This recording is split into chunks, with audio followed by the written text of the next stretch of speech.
So welcome back. আজ আমি question number 13টো কৰিম আৰু কুৱেশ্যন নম্বৰ 13টো আমাক কৈছে হৰণ কাৰ্য নকৰাকৈ তলৰ পৰিমেয় সংখ্যাবোৰৰ দশমিক প্ৰকাশ কৰাকৈ দশমিকত প্ৰকাশ কৰিবলৈ হৰণ কৰিব নালাগে। ওকে, হৰণ নকৰাকৈ তো প্ৰথম নম্বৰ দিছে 7/25। ওকে, 25/7। তো আমি তলৰ কেইটা আমি কি 100, 1000, 10 এনেকৈ বনাবলৈ চেষ্টা কৰিব লাগে। তো আমি 25ক আমি 100 বনাব পাৰোঁ 4ৰে পূৰণ কৰি, ওপৰটো তেতিয়া আমি 4ৰে পূৰণ কৰিব লাগে। তলত যি পূৰণ ওপৰটো এইটো 25 4 গুণ হৈ যাব আমাৰ 100 আৰু তলত 7 4 গুণ হৈ যাব 28। ওকে, এইটো চোৱা 1ৰ পিছত কি হৈ গ'ল, দুটা শূন্য আছে, এইটো দশমিক ভগ্নাংশ। তো দুটা শূন্য আছে, 2 ঘৰৰ আগত দশমিক বহি যাব। এতিয়া চিম্পল উত্তৰটো হৈ যাব 0.28।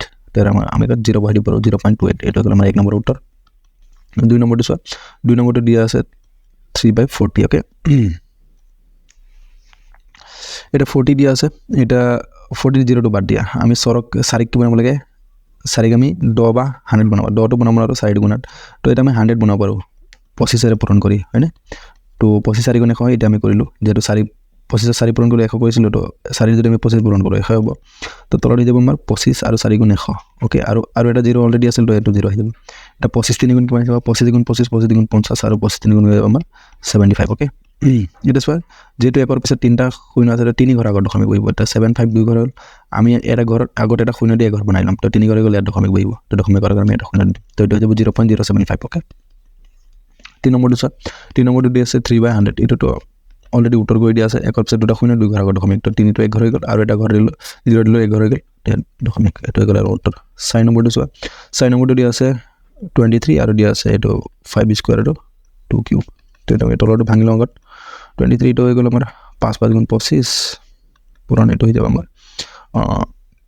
2 2 4 আৰু 4 গুণ 8, 2 3 বাৰ পূৰণ হৈ আছে না। 2 2 4, যদি আমি 2 3 বাৰ পূৰণ কৰোঁ, 2 2 4 আৰু 4 গুণ 8, তো এইটো হৈ যাব 8। তো হৈ গ'ল তলত 23 আৰু ওপৰত যাব 25 4 গুণ 100 আৰু 25 8 গুণ হৈ যাব আমাৰ 200। ওকে, এতিয়া 200টো বাদ দিয়া, এটা আছে 2 আৰু 2ক আমি 10 বনাব লাগে বা 100 বনাব লাগে। এতিয়া 2ক 10 বনাব পাৰোঁ, 2 5 গুণ 10, তেতিয়া আমি 5 পূৰণ কৰিম, ওপৰতো আমি তেতিয়া আমি 5 পূৰণ কৰিম। ওকে, তো তেতিয়া আমাৰ এইটো হৈ যাব 5 2 গুণ 10, 10 হৈ গ'ল। আৰু ইয়াত দুটা শূন্য আছিল, তো দুটা শূন্য দিম। এইটো এতিয়া আমি 5 আৰু 23 পূৰণ কৰিম, 5 3 গুণ 15, 15 5 7 1 গ'ল। এইটো 5 2 গুণ 10 1 11, 115। ওকে, 3 ঘৰৰ আগত দশমিক, তো 1 ঘৰ 2 ঘৰ 3 ঘৰ 3 ঘৰৰ আগত দশমিক, তো 115। 3 ঘৰৰ আগত দশমিক, ইয়াৰ এটা 0 দি দিলোঁ। ওকে, 3 নম্বৰ হৈ গ'ল। এইটো আছে 4 নম্বৰটো। 4 নম্বৰটো দিয়া আছে আমাক 14/175। এটা 14/175। ইয়াক আমি কাটাকাটি যায় নেকি, তো আমি চাই লওঁ। 6 ধৰে একবাৰ যাব, 6 ধৰে 6 কিমান বাৰ যাব, 6 গুণ 14।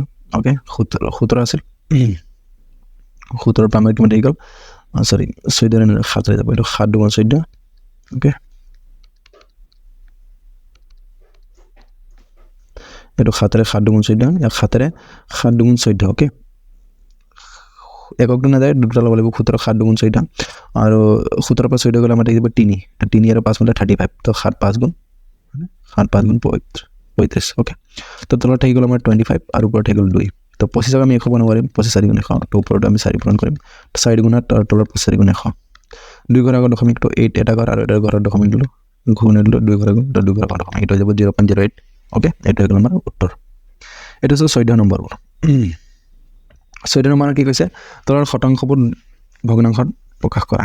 তো শতাংশৰ পৰা আমি ভগ্নাংশ নিব লাগে। তো এইটো আমি চিম্পল 100ৰে হৰণ কৰি দিলে হৈ গ'ল। ওকে, যদি আমি কি হয় শতাংশৰ পৰা ভগ্নাংশ কৰিবলৈ 100ৰে হৰণ কৰিম, আৰু যদি আমাক ভগ্নাংশৰ পৰা শতাংশলৈ নিব লাগে, তেতিয়া আমি 100ৰে পূৰণ কৰিম। ওকে, যিহেতু আমাৰ শতাংশ অলৰেডি আছে, আমি 100ৰে পূৰণ কৰিব লাগিব। 1 নম্বৰ দি আছে আমাক, এইটো হৈ গ'ল আমাৰ 14 নম্বৰৰ। ওকে, 1 নম্বৰ দি আছে 53%, এইটো তেতিয়া আমি 53/2 যাব 100, এইটো হৈ গ'ল আমাৰ ভগ্নাংকত। ওকে, 2 নম্বৰ দি আছে 50%, 50% হ'লে আমি পাৰোঁ 50/100, 0 কাটি গ'ল, এইটো 5 গুণ 5, এইটো 5 গুণ 10, এইটো হৈ যাব 1/2। 3 নম্বৰটো চোৱা, 3 নম্বৰ দি আছে 1/2%, 1/2%, তো 1/2, যিহেতু 100ৰে হৰণ কৰিবলৈ, এটাত 2 তলত হৈ যাব 100, তো 1/, এইটো হৈ যাব আমাৰ 100 2 গুণ 200, 1/200। 4 নম্বৰটো চোৱা, 4 নম্বৰটো দি আছে 100%, 100% হ'লে এইটো 100, আৰু তলত যিহেতু শতাংশ উঠাব লাগে 100, তো 100 একবাৰ, তো এইটো হৈ যাব আমাৰ 1। ওকে, এইটো হৈ গ'ল আমাৰ 14 নম্বৰৰ উত্তৰ। ওকে, শতাংশৰ পৰা ভগ্নাংশলৈ নিবলৈ আমি 100ৰে হৰণ কৰিব লাগে। এইটো চোৱা 5 নম্বৰটো। 5 নম্বৰ আৰু এটা আছে 0.01%। ওকে, তো এইটো আমাৰ পাৰ্চেণ্টটো উঠি যাব তলত 100 আৰু ওপৰত 0.01। অ'কে ইয়াত চোৱা ইয়াত আমাৰ কি আছিল আগতে 2 ঘৰত আমাৰ অলৰেডি দশমিক আছিল তো আমি ইয়াত 0.01 তো আমি কি কৰিব লাগিব তাৰ দশমিকটো উঠাব লাগিব অ'কে তো যেতিয়া আমি তাৰ দশমিকটো উঠাই দিম ইয়াত 2 ঘৰৰ দশমিকটো উঠাই দিম তেতিয়া আমাৰ কি যাব তলত 100 আছিল তো ইয়াত আৰু এটা 100 আহি যাব অ'কে তো এইটো হৈ যাব আমাৰ 100 গুণ 10,000 অ'কে আৰু ওপৰত 1 এইটো হৈ যাব আমাৰ শুদ্ধ উত্তৰ এটা 100 হৈ গ'ল আমাৰ পাৰ্চেণ্টেজ উঠাৰ কাৰণে আৰু এটা 100 হৈ গ'লে যিহেতু 2 ঘৰৰ দশমিক আছে না 2 ঘৰৰ দশমিক উঠাবৰ কাৰণে এটা 100 অ'কে তো এইটো হৈ যাব 1/10,000 ইয়াৰ পাছত কুৱেশ্যন নম্বৰ 15টো এইটো কিছু ভগ্নাংশৰ পৰা শতকৰাৰ ওপৰত লিখা তো ভগ্নাংশ দিয়া আছে তাৰপৰা পাৰ্চেণ্টেজত লিখিব লাগে 15 নম্বৰ 1 15 ৰ 1 টো চোৱা 15 ৰ 1 টো দিয়া আছে 1/2 ইয়াক পাৰ্চেণ্টেজত নিব লাগে তো পাৰ্চেণ্টেজত নিব হ'লে আমি 100 আমি কি কৰিব লাগিব পূৰণ কৰি দিব লাগিব তেনে আমি হৰণ কৰিছিলোঁ ভগ্নাংশ নিব এটা পাৰ্চেণ্টেজ 100 পূৰণ তো 2 ৰ 150 বাৰ তো এটা যাব 150 গুণ 50 তো 50% অ'কে 2 নম্বৰটো 15 ৰ 2 নম্বৰটো চোৱা এটা 1 নম্বৰটো হৈ গ'ল 2 নম্বৰটো 1/4 এইটো দিয়া আছে আমাক 1/4 ওকে তো 1/4 আমি পাৰ্চেণ্টেজ লৈ যাম 100 ৰ পৰা 4 দিয়া 100 25 4 গুণ 100 তো 25 গুণ 25% ওকে তাৰপিছত 3 নম্বৰটো আমাক দিয়া আছে 3/20 ইয়াক আমি পাৰ্চেণ্টেজ নিব লাগে 100 পূৰণ 0 কাটি গ'ল এটা 2 ৰে 10 2 5 গুণ 10 তো এইটো যাব 5 গুণ 15 15% ওকে এটা আছে 4 নম্বৰটো দিছে 42/125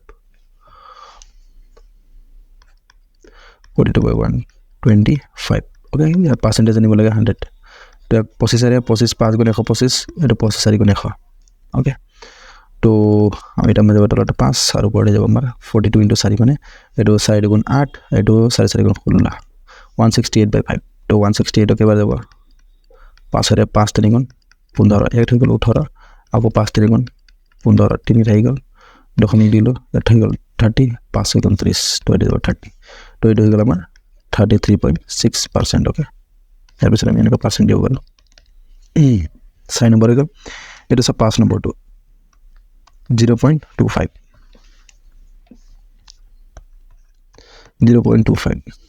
তো ইয়াৰ যদি আমি দশমিকটো উঠাই দিওঁ তেতিয়া কি যাব তলত আমাৰ আহি যাব 2টা 0 ওকে একৰ পিছত 2টা 0 2 ঘৰৰ দশমিক হ'লে 2টা 0 এতিয়া যদি আমি পাৰ্চেণ্টেজ নিব লাগে তো আমি 100 ৰে পূৰণ কৰিম 100 কাটি গ'ল তো আমাৰ কি যাব 25% এইটো হ'ল আমাৰ 25% ওকে ইয়াৰ পিছত চোৱা 6 নম্বৰটো 1.25 6 নম্বৰ দিছে 1.25 ইয়াত আমি 1.25 ৰ পৰা দশমিকটো উঠাই দিম 2 ঘৰৰ দশমিক হ'লে তলত 2টা 0 যেটো পাৰ্চেণ্টেজ নিব লাগে 100 ৰে পূৰণ 100 কেনসেল তো থাকি যাব আমাৰ 125% এইটো হৈ গ'ল আমাৰ শুদ্ধ উত্তৰ ওকে সো আজিলৈ মানে ইয়াৰ নেক্সট ভিডিঅ'ত আমি ইয়াৰ নেক্সট কুৱেশ্যনবিলাক সমাধান কৰিম ওকে